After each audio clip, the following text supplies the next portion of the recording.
হচ্ছে চিংড়ি মাছের মালাইকারি কারি। এই তেল দিচ্ছি,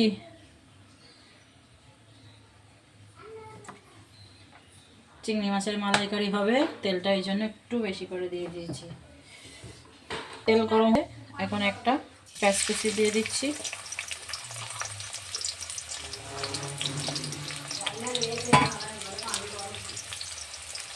তেলটা দিয়ে পেঁয়াজটা দিয়ে এই নাড়াচাড়া করছি। আমি বলতে পারবো না। 1 চামচ শুকনো লঙ্কা আর একটু পেঁয়াজ বাটা দিয়ে দিলাম, একটু পানি দিয়ে দিচ্ছি। 1 চামচ হলুদের গুঁড়ো, পরিমাণ মতন এইটুকু লঙ্কার গুঁড়ো, ধনিয়ার গুঁড়ো, নামমাত্র একটুখানি জিরের গুঁড়ো,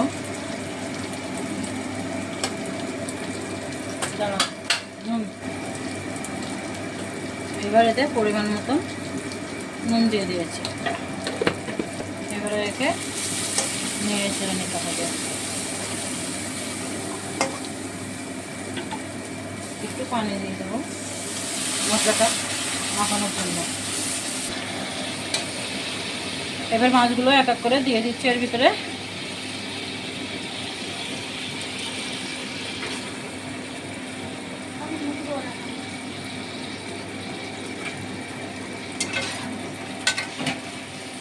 ভালো করে নেড়ে ছেড়ে নেবো। দেখতেই পাচ্ছ তরকারিটা অনেকটা হয়ে গেছে, পানি দিয়ে দিচ্ছি। এবারে টমেটোগুলো দিয়ে দেবো। এবার ধনিয়া পাতা,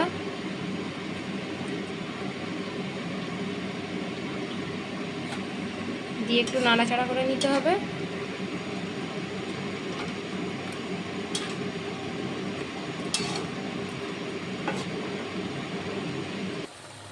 দেখতে পাচ্ছেন আমাদের চিংড়ি মাছের মালাইকারি একদম রেডি। এবার এটাকে নামিয়ে নেওয়া হবে। তো ভালো লাগলে আপনারাও বাড়িতে বানাবেন, লাইক কমেন্ট শেয়ার করবেন আর আমাদের অনেকটা ভালোবাসা দেবেন। আল্লাহ হাফিজ।